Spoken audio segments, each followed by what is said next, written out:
하나님께서는 아침에는 인자하심을, 저녁에는 성실하심을 베풀어 주십니다. 아침 시작부터 저녁 끝까지 하나님은 우리에게 늘 은혜를 베풀어 주시고 또 사랑으로 인도해 주십니다. 자, 오늘도 그 변치 않는 그 하나님의 인도하심의 역사가 여러분 가운데 넘쳐나기를 바랍니다. 자, 오늘 같이 묵상할 말씀 출애굽기 30장 22절에서 38절 말씀, 출애굽기 30장 22절에서 38절 말씀입니다. 자, 우리 같이 읽겠습니다. 여호와께서 모세에게 또 말씀하여 이르시되 너는 상등 향품을 가지되 액체 몰약 500세겔과 그 반수의 향기로운 육개 250세겔과 향기로운 창포 250세겔과 계피 500세겔을 성소의 세겔로 하고 감람기름 한 흰을 가지고 그것으로 거룩한 관유를 만들 때 향을 제조하는 법대로 향기름을 만들지니 그것이 거룩한 관유가 될지라. 너는 그것을 회막과 증거궤에 바르고 상과 그 모든 기구며 등잔대와 그 기구며 분향단과 및 번제단과 그 모든 기구와 물두멍과 그 받침에 발라 그것들을 지극히 거룩한 것으로 구분하라. 이것에 접촉하는 것은 모두 거룩하리라. 너는 아론과 그의 아들들에게 기름을 발라 그들을 거룩하게 하고 그들이 내게 제사장 직분을 행하게 하고 이스라엘 자손에게 말하여 이르기를 이것은 너희 대대로 내게 거룩한 관유니 사람의 몸에 붙지 말며 이 방법대로 이와 같은 것을 만들지 말라. 이는 거룩하니 너희는 거룩히 여기라. 이와 같은 것을 만드는 모든 자와 이것을 타인에게 붓는 모든 자는 그 백성 중에서 끊어지리라 하라. 여호와께서 모세에게 이르시되 너는 소합향과 나감향과 풍자향의 상품을 가져다가 그 향품을 유향에 섞되 각기 같은 분량으로 하고 그것으로 향을 만들되 향 만드는 법대로 만들고 그것에 소금을 쳐서 성결하게 하고 그 향 얼마를 곱게 찍어 내가 너와 만날 회막안 증거궤 앞에 두라. 이 향은 너희에게 지극히 거룩하니라. 내가 여호와를 위하여 만들 향은 거룩한 것이니 너를 위하여는 그 방법대로 만들지 말라. 냄새를 맡으려고 이 같은 것을 만드는 모든 자는 그 백성 중에서 끊어지리라. 아멘. 우리는 성도입니다. 이제 거룩한 사람들이고 또 구별된 사람들이고 또 하나님을 위하여 이제 성별된 사람들입니다. 우리의 삶은 세상과 구별되어 하나님을 위하여 살아가는 그런 거룩한 성도들입니다. 이 거룩함을 나타내기 위하여 하나님께서는 이 기름을 부어서 거룩하다라고 표시를 해 두십니다. 그래서 이 기름 부음을 받은 사람들은 하나님의 영과 능력과 성품이 이제 드러나게 되고요. 또 독특한 것 중에 하나가 향기가 그 사람 속에 나타나게 됩니다. 그래서 거룩한 사람, 또 기름 부음을 받은 사람에게는 이 세상 사람들이 알지 못하는 그런 독특한 아주 향기로운 향기가 나오게 됩니다. 그래서 그 사람에게 사람들이 모여오게 되고요. 그래서 그 향기를 통해서 그리스도의 향기, 또 하나님의 향기가 나오고, 그래서 복음이 선포되고 하나님이 어떠한 분인지 이제 알게 되어집니다. 자, 오늘 말씀은 두 가지입니다. 기름을 부을 때 쓰는 관유를 만드는 것이 나오고요.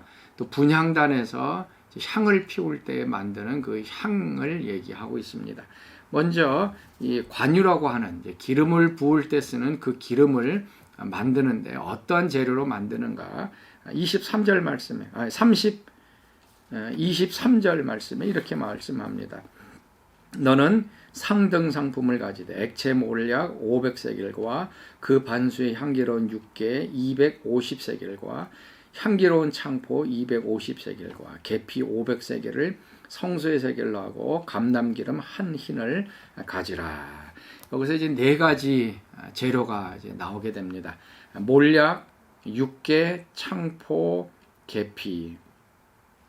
이 네 가지 것들은 우리가 그래도 나름대로 이제 익숙한 냄새들입니다. 몰약, 예수님께서 죽으실 때에 몸에 바르는 것에 쓰였던 그 몰약의 그 향기가 있습니다.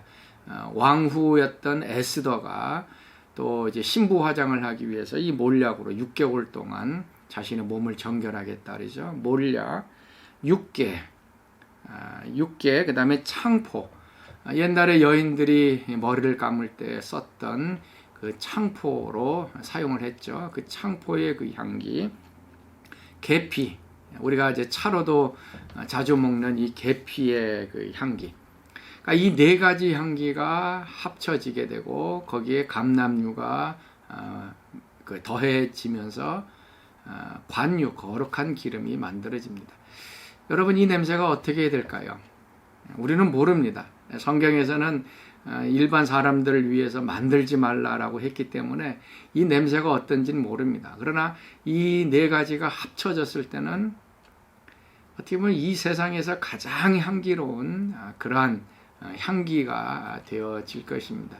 그래서 이것을 기름에 섞어서 관유가 되어 제사장들에게 바르고 그 다음에 성전에 있는 모든 기구들에게 바르라라고 얘기합니다.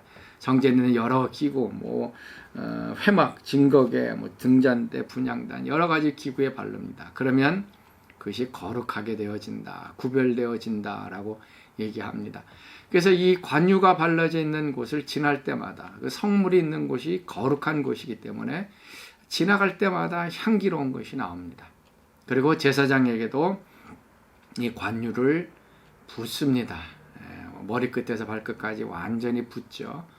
그러니 그 사람 몸에서는, 제사장 몸에서는 이 관유의 아름다운 냄새가 나오게 됩니다.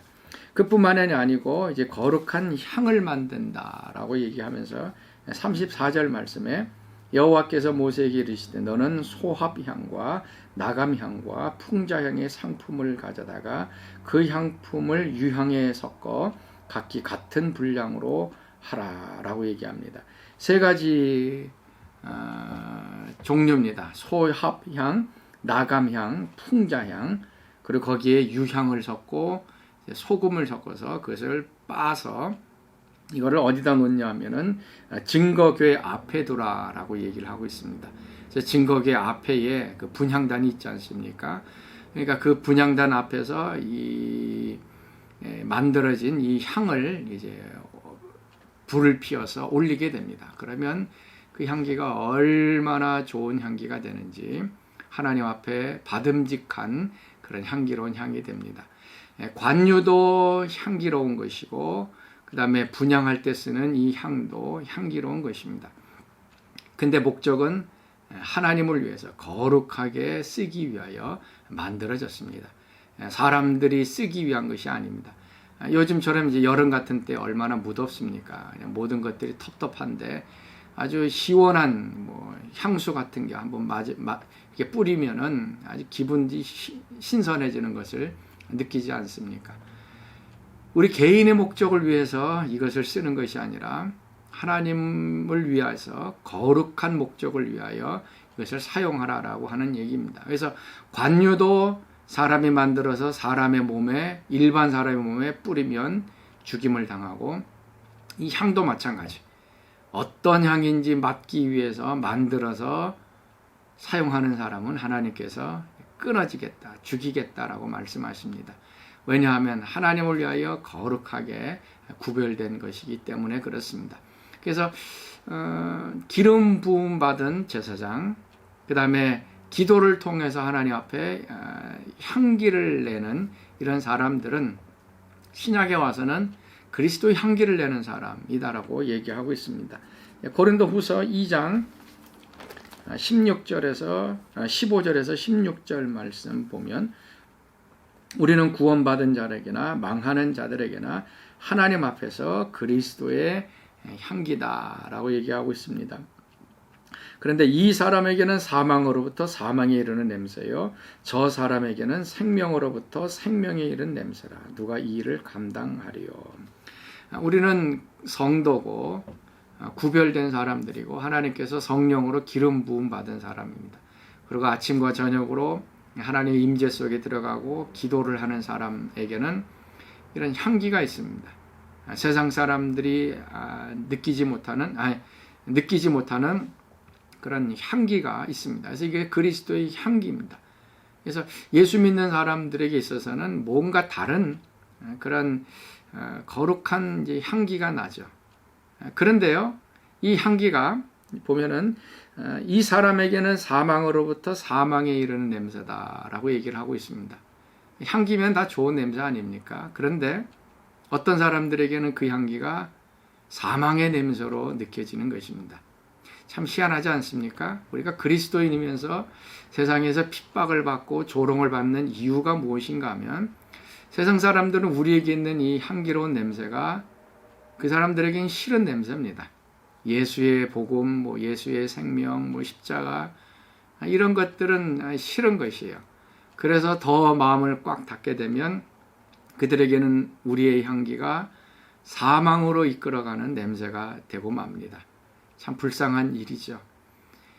우리가 가는 곳곳마다 그리스도의 향기가 드러내는 곳마다 박수치고 환영하고 좋아하는, 그래서 생명에 이르는 냄새로 맡는 사람들이 있습니다. 그래서 복음을 받아들이고 예수를 영접해서 살아나는, 영생 얻는 그런 사람들이 있습니다.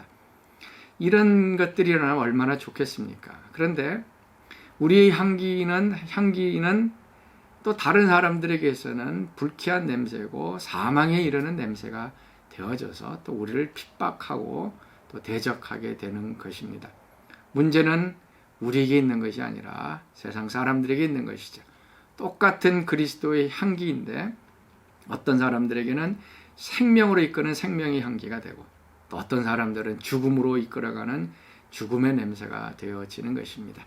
자, 사랑하는 성도 여러분, 우리는 하나님께 구별된 거룩한 성도이고 성령의 기름 부음이 있다는 것을 다시 한번 기억하시고요. 또 우리에게는 그리스도의 향기가 있다라는 것을 기억하실 수 있기를 바랍니다. 그래서 우리가 일을 하든 어디를 하든 돌아다니면 우리에게 그리스도의 향기가 나게 됩니다. 어떤 사람은 우리를 좋아하고 따라오겠지만 또 어떤 사람들은 핍박하게 되어지고 또 우리를 또 조롱하고 무시하게 될 것입니다. 그때 너무 의아하게 생각하지 마시고요. 우리에게 있는 이 그리스도의 향기가 다른 사람들에게는 그것이 사망의 냄새라는 걸 기억하시고 오늘도 그리스도의 향기로 여러분들이 가는 곳곳마다 아름다운 그리스도의 냄새가 풍겨나오는 복된 하루 되시기 바랍니다. 자, 같이 기도하겠습니다. 하나님, 오늘도 예수 그리스도의 향기가 되게 하여 주시고 관유, 성령의 기름을 우리에게 부어 주셔서 우리가 가는 곳곳마다 예수의 복음의 향기, 생명의 향기가 드러나도록 축복하여 주옵소서. 이제는 우리 주 예수 그리스도의 은혜와 하나님의 그 크신 사랑하심과 성령의 교통하심이 오늘 새벽 말씀에 참여한 사랑하는 성도들 가운데 지금부터 영원토록 함께 하시기를 간절히 축원하옵나이다. 아멘.